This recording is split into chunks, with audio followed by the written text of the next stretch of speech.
আমি শফিকুর রহমান সাহেব বলছেন যে বাংলাদেশে দুইটা মাত্র পরীক্ষিত দেশপ্রেমিক আছে, একটা হচ্ছে জামাত ইসলামী আর একটা হচ্ছে সেনাবাহিনী। সাচ্চা দেশপ্রেমিক অনেক কিছু দাবি করতে পারে। জামাত যদি নিজেকে সেটা দাবি করতো, সেটা নিয়ে আমরা হয়তো আলোচনা করার কোনো প্রয়োজন দেখতাম না। কিন্তু জামাত যখন সেনাবাহিনীর সাথে মিলিয়ে এটা করেছে, যে সেনাবাহিনী 1971 সালে মুক্তিযুদ্ধের মধ্যে দিয়ে গড়ে উঠেছে, সেই সেনাবাহিনীর বিরুদ্ধেই তখন জামাত ইসলামী অবস্থান নিয়েছে পাকিস্তান সেনাবাহিনীর বিরুদ্ধে। এবং আপনি 6 সেপ্টেম্বর একটা বক্তব্য দেখবেন যে সেই সময় তারা বলেছিল যে পাক সেনাবাহিনী এবং জামাত ইসলামী হচ্ছে সেই একমাত্র দেশপ্রেমিক। গোলাম আজম সাহেব বলেছিলেন, এবং বাকিরা সব গাদ্দার, কাফের, ইত্যাদি ইত্যাদি। এখন আপনি পাক সেনাবাহিনীর পক্ষ নিয়ে যখন বাংলাদেশের মুক্তি যুদ্ধের মধ্য দিয়ে যে বাংলাদেশ সেনাবাহিনী গড়ে উঠছে তার বিরুদ্ধে অবস্থান কেবল সশস্ত্রভাবে সমর্থন করেছেন, সেই দল এখন যদি বাংলাদেশ সেনাবাহিনীকে মিলিয়ে বলে যে আমরা একমাত্র এটা মানে আপত্তিজনক, বিপজ্জনক।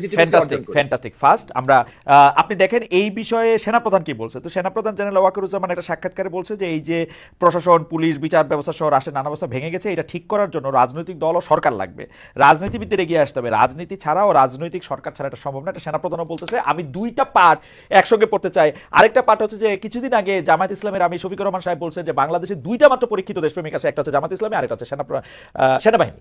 আপনি এই দুইটা পার্ট একসাথে একটু সাকিব ভাই একটু পড়বেন কিনা, আমাদেরকে একটু বলবেন কিনা? আপনার পড়া শেষ হইলে আমি একটু প্রথমত আমাদের বাংলাদেশের মানে সেনাবাহিনী প্রধান যে কথা বলেছেন, এটা সাধারণভাবে একটা সত্য যে যেহেতু বর্তমান সরকারের আকার ছোট, তাদের মানে রাজনৈতিক দল যেভাবে পুরো একটা সরকার ব্যবস্থা চালাতে পারে, তার দল থাকে, তার ওই জায়গাটা, সেটা এই সরকারের দিক থেকে আছে অতটুকুই যখন রাজনৈতিক দলগুলো তার সমর্থনে আছে। সেই জায়গায় যদি সমর্থন এবং সরকারের সাথে সংযোগের জায়গাটা যাতে দৃঢ় হয়, তার জন্য আমরা প্রস্তাব করেছিলাম। এখনো জাতীয় রাজনৈতিক সেই কাউন্সিল গঠিত হয়নি, যার ফলে অনেক ক্ষেত্রেই ব্যত্যয় ঘটছে, যার ফলে অনেক ক্ষেত্রে এই সারা দেশে আইন শৃঙ্খলা পরিস্থিতি নিয়ে সেনাবাহিনী যেভাবে উপলব্ধি করেছে তারা তাদের কথা বলেছেন।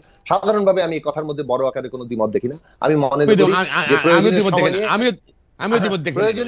প্রয়োজনীয় সময় সংস্কারের সময় নিয়ে একটা নির্বাচনের যে আলোচনা সরকার ইতিমধ্যে প্রস্তাব করেছে, এই জায়গায় আমরা ঐক্যমত্য তৈরি করে যেতে পারি। আমি আসি বরং জামাত ইসলামীর বক্তব্যে। আমি প্রথমত মনে করি যে এই বক্তব্য, জামাত যে কোনো দল নিজেকে শ্রেষ্ঠ দল, সাচ্চা দেশপ্রেমিক অনেক কিছু দাবি করতে পারে। জামাত যদি নিজেকে সেটা দাবি করতো, সেটা নিয়ে আমরা হয়তো আলোচনা করার কোনো প্রয়োজন দেখতাম না। কিন্তু জামাত যখন সেনাবাহিনীর সাথে মিলিয়ে এটা করেছে, যে সেনাবাহিনী 1971 সালে মুক্তিযুদ্ধের মধ্যে দিয়ে গড়ে উঠেছে, সেই সেনাবাহিনীর বিরুদ্ধেই তখন জামাত ইসলামী অবস্থান নিয়েছে পাকিস্তান সেনাবাহিনীর বিরুদ্ধে। এবং আপনি 6 সেপ্টেম্বর একটা বক্তব্য দেখবেন যে সেই সময় তারা বলেছিল যে পাক সেনাবাহিনী এবং জামাত ইসলামী হচ্ছে সেই একমাত্র দেশপ্রেমিক। গোলাম আজম সাহেব বলেছিলেন, এবং বাকিরা সব গাদ্দার, কাফের, ইত্যাদি ইত্যাদি। এখন আপনি পাক সেনাবাহিনীর পক্ষ নিয়ে যখন বাংলাদেশের মুক্তি যুদ্ধের মধ্য দিয়ে যে বাংলাদেশ সেনাবাহিনী গড়ে উঠছে তার বিরুদ্ধে অবস্থান কেবল সশস্ত্রভাবে সমর্থন করেছেন, সেই দল এখন যদি বাংলাদেশ সেনাবাহিনীকে মিলিয়ে বলে যে আমরা একমাত্র দেশপ্রেমিক, এটা মানে আপত্তিজনক, বিপজ্জনক বক্তব্য মনে করি।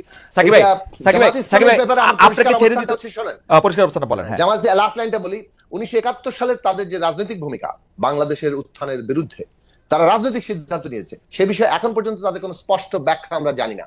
তাদের রাজনীতির ভুল, গণহত্যার কোনো না কোনো ফর্মে অংশীদার হওয়ার কারণে তাদের ক্ষমা চাওয়া, এই বিষয়গুলো এখনো না জানা বাংলাদেশের জবাবদিহিতাহীন রাজনীতির একটা বৈশিষ্ট্য।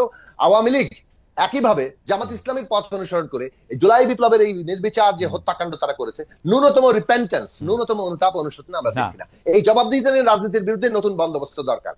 ধন্যবাদ সাকিব ভাই, আপনাকে ধন্যবাদ। আপনাকে চলে যেতে হবে, আমরা আপনাকে ছেড়েও দিচ্ছি আসলে, কারণ চ্যানেল 20। আমি একটু সাকিবের কাছে আসতে চাই যে সাকিব ভাই, আপনি ভয়েস অফ আমেরিকা বাংলাকে এক সাক্ষাৎকারে বলছেন যে নির্বাচন ও সংস্কার পরস্পর বিরোধী ব্যাপার না, এগুলি একটা আরেকটার পরিপূরক। মানুষ যেমন রাষ্ট্র ব্যবস্থা বদল চায়, আবার একইভাবে নির্বাচনের মধ্যে গণতান্ত্রিক অবস্থায় প্রবেশও করতে চায়। পাশাপাশি আমরা প্রশ্ন করতে চাই তাহলে এই পাশাপাশি দুইটা জিনিস যেটা আসলে পরস্পর বিরোধী না, তারা কেমনে পরস্পর বিরোধী হয়ে দাঁড়াইলো? এর জন্য আপনি অন্তর্বর্তীকালীন সরকার, বৈষম্য বিরোধী ছাত্রদের এবং বিএনপির মতো বড় দলের অবস্থান, কার কিরকম অবস্থান আপনি এরকম দেখেন? হ্যাঁ, কিছুটা পরস্পর বিরোধিতার একটা রূপ নিচ্ছে সময়, এবং রাজনৈতিক প্রতিপক্ষতা একটা শুরু হয়েছে।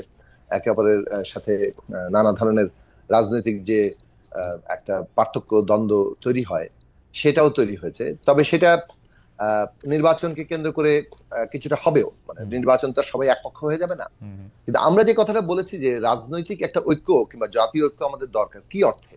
সেটা হচ্ছে যে আমরা তো বাংলাদেশে একটা নতুন রাজনৈতিক ব্যবস্থা তৈরি করতে চাচ্ছি, যেখানে সবাই নিজেকে অংশীদার মনে করতে পারবে, যাকে বলে রুলস অফ দি গেম। আরো সহজে বললে যে রুলস অফ দি গেমটা তৈরি করা দরকার, একটা রাজনীতি কিভাবে চলবে এই দেশে সেইটা নিয়মটা তৈরি এটা জনপ্রতিনিধিরা পারবে না। মনে করেন বিএনপি ক্ষমতায় আসলো, বিএনপি এটা পারবে না এটা আনতে।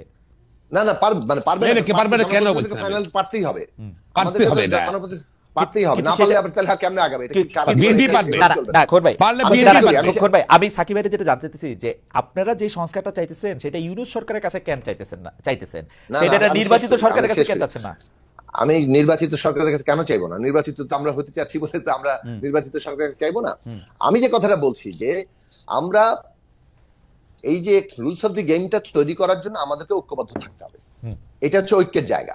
আর সেইখানে তার মানে সব আদর্শ সব একাকার হয়ে যাবে, সবার কর্মসূচি এক হয়ে যাবে, তা তো না। ফলে পরস্পরের প্রতিযোগিতা প্রতিদ্বন্দ্বিতাও থাকবে।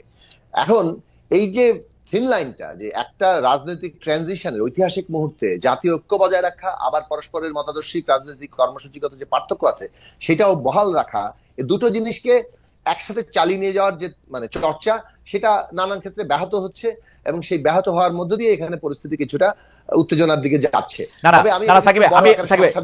আপনার প্রশ্ন উত্তর দিলাম তো, একদম উত্তর দিচ্ছেন। এই জায়গাটার মধ্যে থেকে আমি শুধু বলি যে আমরা যে অনেক সময় বলি এই বিপ্লবটা শুধু আরেকটা নির্বাচনের জন্য হয় নাই, এই কিন্তু বিপ্লবটা তো নির্বাচনের জন্যও হয়েছে আসলে।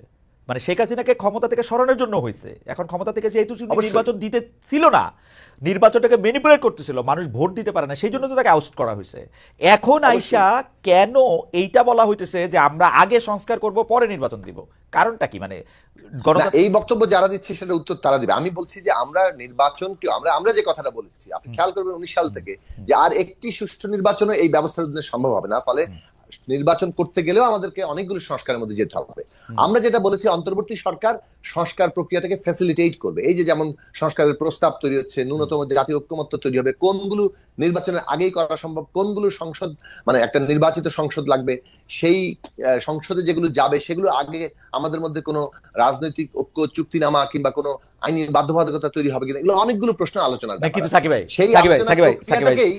সরল প্রশ্ন, সংস্কার কমিশনগুলিও কেন এই সরকারের করতে হবে? আসলে কি এই সরকার আইন শৃঙ্খলা পরিস্থিতি ভালো করে আনবে, লেভেল প্লেইং ফিল্ড তৈরি করবে, নির্বাচনে মানুষকে অংশগ্রহণ করতে ডাকবে, মানুষ নির্বাচনে অংশগ্রহণ করবে, যারা নির্বাচনে পাশ করে যাবে তারা এগুলি করবে। সহজ না হিসাবটা? সংস্কার একটা অভিজ্ঞতার জায়গা আছে, সেক্ষেত্রে বাংলাদেশের অভিজ্ঞতার জায়গা হচ্ছে যে মানে 90-এর গণ অভ্যুত্থানের আগে 3 জোটের রূপরেখা, সেই রূপরেখা আসলে বাস্তবায়িত হয়নি, সংস্কারের অঙ্গীকারও বাস্তবায়িত হয়নি, যার ফলে এই প্রশ্নগুলোতে যে একটা সাধারণভাবে মানুষের আকাঙ্ক্ষাগত মানে জায়গা তৈরি হয়, সেইটা বাস্তবায়নের মানে অভিজ্ঞতার সংকটের কারণে, অভিজ্ঞতার যে সংকট বলছি মানে অভিজ্ঞতার ফলে, মানে অর্থাৎ বাস্তবায়ন না হওয়ার অভিজ্ঞতার ফলে তাদের জন আকাঙ্ক্ষার জায়গা হচ্ছে যে অন্তর্বর্তী সরকারকেও এই সংস্কার প্রক্রিয়াকে ফ্যাসিলিটেট করার কাজে একটা তাৎপর্যপূর্ণ অগ্রগতি ঘটাতে হবে, না হলে পুরো জিনিসটা ঠিক মতো নাও হতে পারে। এখন এই কথাটা কিন্তু রাজনৈতিক দলের দিক থেকে উঠেছিল। আমরা আমাদের মানে বিএনপি তো মানে একটা বড় রাজনৈতিক দল, সম্ভাব্য ক্ষমতায় যেতে পারে, এটা তারা মনে করার যথেষ্ট কারণ আছে, সুতরাং তারা বলবে যে আমরা ক্ষমতায় গেলে এটা করব। কিন্তু যদি বলেন যে বাংলাদেশে 7 জানুয়ারির আগে আমরা যখন রাজনৈতিক সংগ্রাম করছিলাম, আমরা নিজেরা ঐক্যবদ্ধভাবে 31 দফা করেছি, কিন্তু আমরা 31 দফা করার পরও আমরা বলেছি কিন্তু যে অন্তর্বর্তী সরকার ফ্যাসিলিটেট করবে এই সংস্কারের প্রশ্নগুলোকে, কারণ অন্তর্বর্তী সরকারকেও এখানে একটা ভূমিকা নিতে হবে। ওই পরিস্থিতিতে ছিল যে একটা রাজনৈতিক বন্দোবস্তে যেতে হলে তখনকার পরিস্থিতিতে সবগুলো দলের মধ্যে মিনিমাম একটা কর্মসূচি তো খালি হবে না, একটা আন্ডারস্ট্যান্ডিং বন্দোবস্ত মানে কিন্তু কেবলমাত্র দলীয় প্রস্তাব বাস্তবায়ন করা না, সবগুলো দলের মধ্যে রাজনৈতিক পক্ষগুলোর মধ্যে একটা নতুন একটা সমঝোতাও, নতুন সমঝোতাটা প্রতিষ্ঠা করার কাজটা কিন্তু একটা অন্তর্বর্তী সরকারের আপনার জন্য সব কথা ভুলে যায়, আপনার সব কথা খালি শুনতে ইচ্ছা করে। যেমন আপনি অভিজ্ঞতার কথা বললেন, যে রাজনৈতিক দলগুলো আসলে সংস্কার করে না, এটা ঠিকই আছে। আমরা সবাই মাঠে ছিলাম, 3 দলীয় জোটের রূপরেখা আমরা সাংঘাতিকভাবে মুখ থুবড়ে পড়তে দেখছি, মানে এটা কোনোদিন আলোর মুখ দেখে না, এটা যেমন সত্য। কিন্তু যতবার বাংলাদেশে অনির্বাচিত সরকার আসছে, সেটা তত্ত্বাবধায়ক সরকারের ফরম্যাটে 3 সপ্তাহ রূপে আসুক, 3 মাসের জন্যই আসুক বা 2 বছরের জন্য আসুক, আমরা কিন্তু তাদের কাছ থেকে আমাদের কোনো প্রত্যাশা আমাদের পূরণ হয় নাই। শেষ পর্যন্ত আমাদের কাছে মানে জনপ্রতিনিধির কাছেই আমাদের যাইতে হইতে আমরা চাইছি, কারণ জনপ্রতিনিধিরা আমাদের কথা শোনে। এইটা আমাদের পরস্পর বিরোধী হয়ে যেতেছে কিনা সেইটা আমরা সাকিব আপনার কাছে আমরা একটা পরামর্শ খোকন ভাইয়ের কাছ থেকে আমরা 1 মিনিট খোকন ভাইয়ের কাছে যাওয়ার আগে আমি এটাই বলে নিই। প্রথমত 20 সেকেন্ড আমি মনে করি 20 সেকেন্ড বলে আগেকার তত্ত্বাবধায়ক সরকার কিংবা 2007-8-এর যে একটা 111 সরকার, এগুলো যে কোনো সরকারের চাইতে এই বর্তমান সরকারের একটা গুরুত্বপূর্ণ পার্থক্য হচ্ছে এটা একটা জনগণের গণ অভ্যুত্থানের উপরে দাঁড়িয়ে এবং গণ অভ্যুত্থানকারী সকল শক্তির সমর্থনে গড়তে হয়েছে বলে এইটা আমি গণতান্ত্রিক প্রক্রিয়ারই একটি অংশ সরকার মনে করি, আমাদের সমর্থিত সরকারই মনে করি। এই সরকারের কোন কাজগুলো আমাদের জন্য সে করবে প্রস্তুতি, সেইটা বিশ্বাস আপনার আছে, কোন কাজগুলো রাজনৈতিক দলের সে সম্পন্ন করবে। আপনি একটু জায়গা দেন খোকন ভাইয়ের কথা আন্ডারস্ট্যান্ডিং এর ব্যাপার, রাইট, আপনি একটু জায়গা দেন খোকন ভাইয়ের একটু কথা বলতে জায়গা দেন, তাহলে মানে আপনার